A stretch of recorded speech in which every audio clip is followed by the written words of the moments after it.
Hello बच्चों, welcome to our personal tutor channel. आज हम लोग रिमझिम भाग 4 का तीसरा पार्ट पढ़ने वाले हैं। ईदगाह। रमज़ान के पूरे 30 रोज़े के बाद ईद आई है। गांव में कितनी हलचल है। ईदगाह जाने की तैयारी हो रही है। किसी के कुर्ते में बटन नहीं है, पड़ोस के घर में सुई धागा लेने दौड़ जाता है। किसी के जूते कड़े हो गए हैं, उनमें तेल डालने के लिए तेली के घर भागा जाता है। जल्दी जल्दी बेलों को सानी पानी दे दे, ईदगाह से लौटते लौटते दोपहर हो जाएगी। लड़के सबसे ज़्यादा प्रसन्न हैं। किसी ने एक रोज़ा रखा है, वह भी दोपहर तक। किसी ने वह भी नहीं, लेकिन ईद का जाने की खुशी उनके हिस्से की चीज़ है।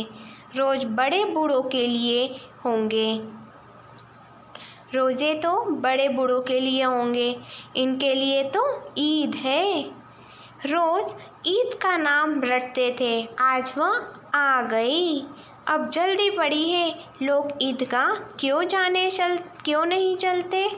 बार बार जेब से अपना खजाना निकाल कर गिनते हैं, खुश होकर फिर रख लेते हैं। महमूद गिनता है 1 2 10 12, उसके पास 12 पैसे हैं। मोहसिन के पास 1 2 3 8 9 15 पैसे हैं। इन्हें अनगिनत पैसे में अनगिनत चीज़ें लाएंगे, खिलौने, मिठाइयाँ, बिगुल, गेंद और जाने क्या क्या। और सबसे ज़्यादा प्रसन्न है हामिद। हामिद अपनी बूढ़ी दादी अमीना की गोद में सोता है। हामिद के पाँव में जूते नहीं हैं, सिर पर एक पुरानी धुरानी टोपी है जिसका गोटा काला पड़ गया है। गांव से मेला चला और बच्चों के साथ हामिद भी जा रहा था। कभी सब के सब दौड़कर आगे निकल जाते, फिर किसी पेड़ के नीचे खड़े होकर साथ वाले का इंतज़ार करते। वे लोग क्यों इतना धीरे धीरे चल रहे हैं। हामिद के पैरों में तो जैसे पर लग गए हैं। शहर आ गया, बड़ी बड़ी इमारतें आने लगी। यह अदालत है, यह कॉलेज है, यह क्लब घर है। इतने बड़े कॉलेज में कितने लड़के पढ़ते होंगे। सब लड़के नहीं हैं जी, बड़े बड़े आदमी हैं। सच, उनकी बड़ी बड़ी मूछें हैं। इतने बड़े बड़े हो गए, अभी तक पढ़ने जाते हैं। न जाने कब तक पढ़ेंगे और क्या करेंगे इतना पढ़कर। हामिद के मदरसे में 2-3 बड़े बड़े लड़के हैं, बिल्कुल 3 कोड़ी के। रोज़ मार खाते हैं, काम से जी चुराने वाले। इस जगह भी उसी तरह के लोग होंगे और क्या। सहसा ईदगाह नज़र आया। नमाज खत्म हो गई, लोग आपस में गले मिलकर रहे। तब मिठाई और खिलौने की दुकान पर धावा होता है। ग्रामीणों का यह दल इस विषय में बालकों से कम उत्साहित नहीं है। यह देखो, हिंडोला है, एक पैसा देकर चढ़ जाओ। कभी आसमान पर जाते हुए मालूम होंगे, कभी ज़मीन पर गिरते हुए। यह चरखी है, लकड़ी के हाथी, घोड़े, ऊंट छड़ों से लटके हुए हैं। एक पैसा देकर बैठ जाओ और जल्दी 25 चक्करों का मज़ा लो। महमूद और मोहसिन और नूरे और सम्मी इन घोड़ों और ऊँटों पर बैठते हैं। हामिद दूर खड़ा है, 3 ही पैसे तो उनके पास है। अपने कोष का 1/3 जरा सा चक्कर खाने के लिए नहीं दे सकता। सब चरखियों से उतरते हैं, अब खिलौने लेंगे। इधर दुकानों की कतार लगी हुई है, तरह तरह के खिलौने हैं। सिपाही और गुजरिया, राजा और वकील, भिश्ती और धोबिन और साधु वहाँ कितने सुंदर खिलौने हैं। अब बोलना ही चाहते हैं। महमूद सिपाही लेता है, खाकी वर्दी और लाल पगड़ियों वाला, कंधे पर बंदूक रखे हुए। मालूम होता है अभी कवायद किए चला जा रहा है। मोहसिन को भिष्टी पसंद आया। कमर झुकी है, ऊपर मश्क रखे हुए, मश्क का मुंह एक हाथ से पकड़े हुए है। बस मश्क से पानी उड़ेलना ही चाहते हैं। नूरे को वकील से प्रेम है। कैसी विधता है उसके मुख पर। काला चोगा, नीचे सफ़ेद अचकन, अचकन के सामने की जेब में घड़ी, सुनहरी जंजीर, एक हाथ में कानून का पोथा लिए हुए। मालूम होता है अभी किसी अदालत में जिरा या बहस किए जा रहे हैं। अब सब 2-2 पैसे के खिलौने हैं। हामिद के पास कुल 3 पैसे हैं। इतने महंगे खिलौने वो कैसे ले? खिलौना कहीं हाथ से छूट पड़े तो चूर चूर हो जाएगा। ज़रा पानी पड़े तो सारा रंग धुल जाए। ऐसे खिलौने लेकर वह क्या करेगा? लेकिन ललचाई हुई आंखों से खिलौने को देख रहा है और चाहता है कि ज़रा देर के लिए उन्हें हाथ में ले सकता। खिलौने के बाद मिठाइयाँ आती है। किसी ने रेवड़ियाँ ली है, किसी ने गुलाब जामुन, किसी ने सोन हलवा। सभी मज़े से खा रहे हैं। मिठाइयों के बाद कुछ दुकानें लोहे की चीज़ों की है, कुछ गिलट और कुछ नकली गहने की। लड़कों के लिए यह कोई आकर्षण नहीं था। वे सब आगे बढ़ जाते हैं। हामिद लोहे की दुकान पर रुक जाता है। कुछ चिमटे रखे हुए थे। उससे ख्याल आया दादी के पास चिमटा नहीं है। तवे से रोटी उतारती है तो हाथ जल जाता है। अगर वह चिमटा ले जाकर दादी को दे दे तो वह कितनी प्रसन्न होगी। फिर उनकी उंगलियां कभी ना जलेगी। घर में एक काम की चीज़ हो जाएगी। खिलौने से क्या फ़ायदा? हामिद के साथी आगे बढ़ गए। साबिल सब शरबत पी रहे थे। देखो सब कितने लालची है। इतनी मिठाइयाँ ली, मुझे किसी ने एक भी न दी। उस पर कहते हैं मेरे साथ खेलो, मेरा या काम करो। अब अगर किसी ने कोई काम करने को कहा तो पूछूंगा, खाए मिठाइयाँ? आप मुंह सड़ेगा, फाड़ो फुसियाँ निकलेगी, आपकी ज़बान चटोरी हो जाएगी। सब के सब हंसेंगे कि हामिद ने चिमटा लिया है। हंसो मेरी बला से। उसने दुकानदार से पूछा, यह चिमटा कितने का है? दुकानदार ने उसकी ओर देखा और कोई आदमी साथ न देखकर कहा, यह तुम्हारे काम का नहीं है जी। बिकाऊ है कि नहीं? बिकाऊ क्यों नहीं है? अगर यहाँ क्यों लाद लाए हैं? तो बताए क्यों नहीं कि पैसे कहाँ है? 6 पैसे लगेंगे। हामिद का दिल बैठ गया। ठीक बताओ। ठीक 5 पैसे लगेंगे। लेना है तो लो, नहीं तो चलते बनो। हामिद ने कलेजा मजबूत करके कहा, 3 पैसे लोगे? यह कहता हुआ वह आगे बढ़ गया कि दुकानदार की घुड़कियाँ ने सुन लिया। लेकिन दुकानदार ने घुड़कियाँ नहीं दी, बुलाकर चिमटा दे दिया। हामिद ने उसे इस तरह कंधे पर रखा मानो बंदूक है और शान से अकड़ता हुआ संगियों के पास आया। ज़रा सुनो, सब के सब क्यों आलोचनाएं करते हैं? मोहसिन ने हंसकर कहा, एक चिमटा क्यों लाया पगले, इससे क्या करेगा? हामिद ने चिमटे को ज़मीन पर पटक कर कहा, जरा अपनी भीजती गर्म जमीन पर गिरा दो, सारी पसलियाँ चूर चूर हो जाएगी बच्चों की। महमूद बोला, तो यह चिमटा कोई खिलौना है?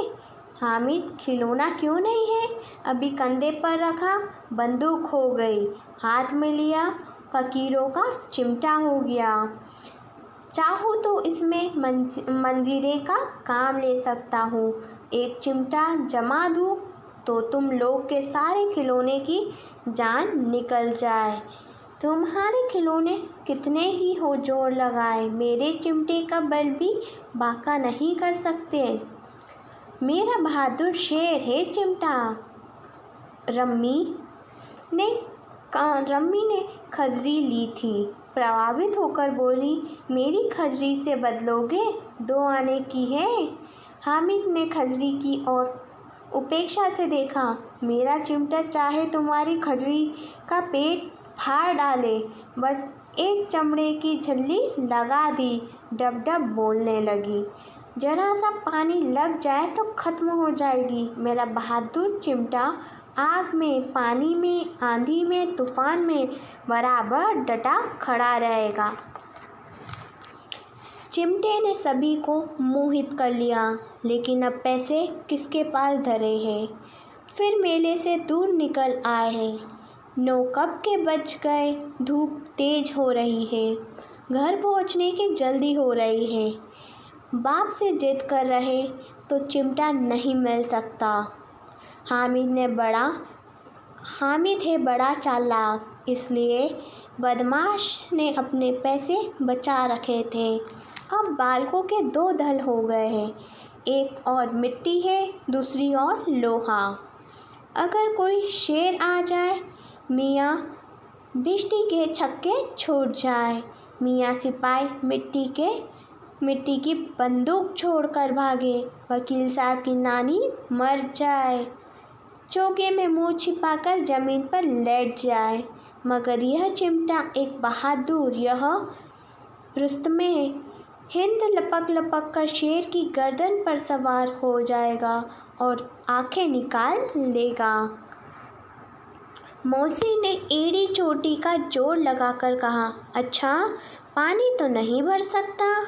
हामिद ने चिमटे को सीधा रखा और कहा, भिष्टी का एक डांट बताएंगे तो डोड़ा हुआ पानी लाकर द्वार पर छिड़कने लगेगा। मोहसिन परास्त हो गया, पर मोहम्मद ने कुमुक पहुँचाई। अगर बच्चू पकड़े जाए तो अदालत में बंदे बंदे फिरोगे, तब वकील साहब के ही पैर पड़ेंगे। हामिद इस प्रबल तर्क का जवाब न दे सका।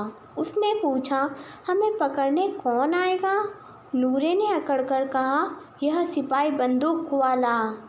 हामिद ने मुंह चिढ़ाकर कहा, यह बेचारा हम बहादुर रुस्तमे हिंद को पकड़ेंगे।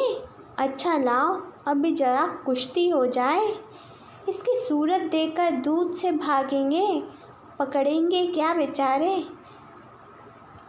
मोहसिन को एक नई चोट सूझ गई, तुम्हारे चिमटे का मुंह रोज आग में जलेगा। उसने समझा था कि हामिद लाजवाब हो जाएगा, लेकिन यह बात ना हुई। हामिद ने तुरंत जवाब दिया, आग में बहादुरी कूदते हैं जनाब, आग में कूदकर वह काम करता है जो हिंद ही कर सकता है। महमूद ने एक जोर लगाया, वकील साहब कुर्सी मेज पर बैठेंगे, तुम्हारा चिमटा तो बावर्ची खाने में ज़मीन पर रखा पड़ेगा। इस तर्क से रम्मी और नूरे को भी सजीव कर दिया। कितने ठिकाने की बात कही है पट्टे ने, चिमटा बावर्ची खाने में पड़े रहने के सिवा और क्या कर सकता है।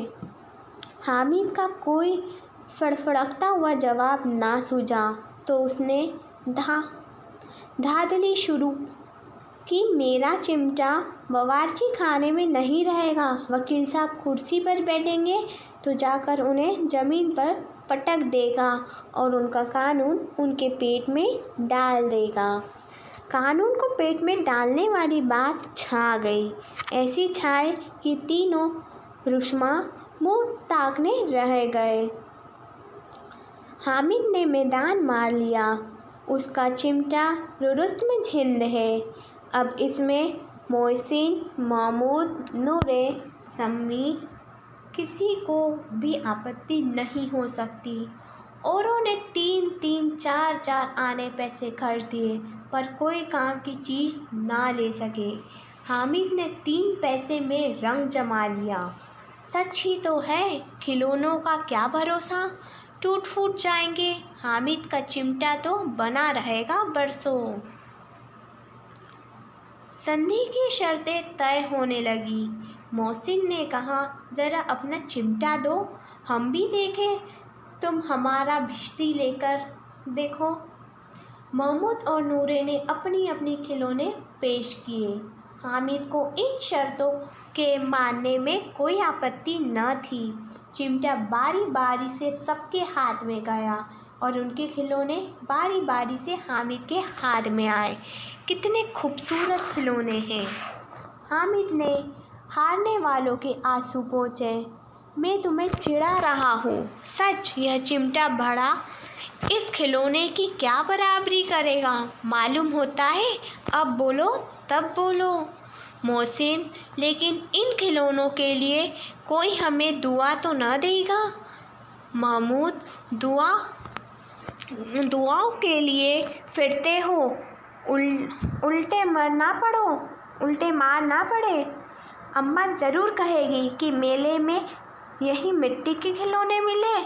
हामिद को स्वीकार करना पड़ा कि खिलौने को देखकर किसी की माँ इतनी खुश ना होगी जितनी दादी चिमटे को देखकर होगी। फिर अब तो चिमटा रुस्त हिंद है और सभी खिलौनों का बादशाह। रास्ते में महमूद को भूख लगी। उसके बाप ने केले खाने को दिए।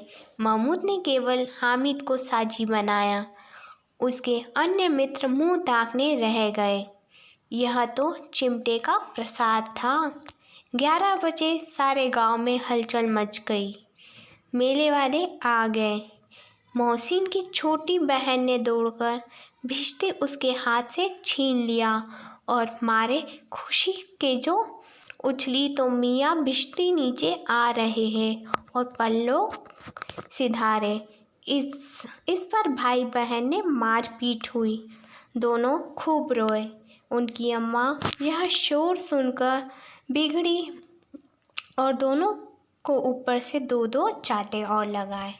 मियाँ नूरे का वकील और अंत इससे ज़्यादा गौरवमय हुआ।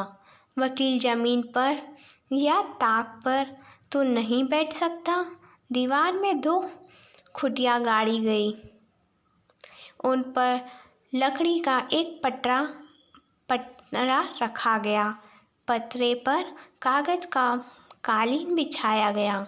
वकील साहब राजा भोज की भांति सिंहासन पर विराजे। नूरे ने उन्हें पंखा झलना शुरू किया। मालूम नहीं पंखे की हवा से या पंखे की चोट से वकील साहब का चोला माटी में मिल गया। फिर बड़े ज़ोर शोर से तमाम हुआ और वकील साहब की असिस्त घूरे पर डाल दी गई। अब रहा महमूद का सिपाही। उसे चटपट गांव का पहरा देने का चार्ज मिल गया, लेकिन पुलिस का सिपाही पालकी पर चलेगा। एक टोकरी आई, उसमें कई लाल रंग के फटे पुराने चिथड़े बिछड़ गए, जिसमें सिपाही सब आराम से लेटे। नूरे ने यह टोकरी उठाई और अपने द्वार का चक्कर लगाने लगे।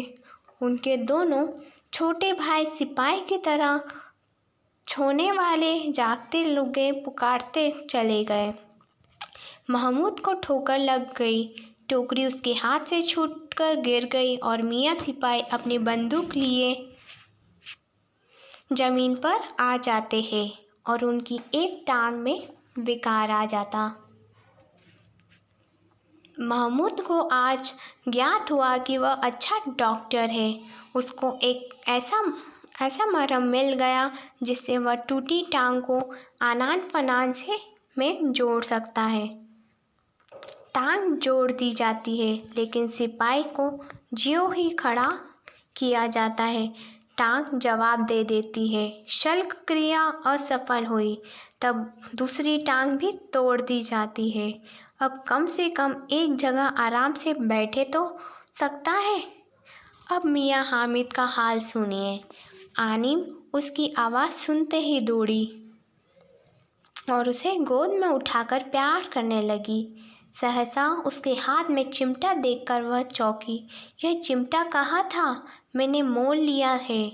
कितने पैसे में? 3 पैसे दिए।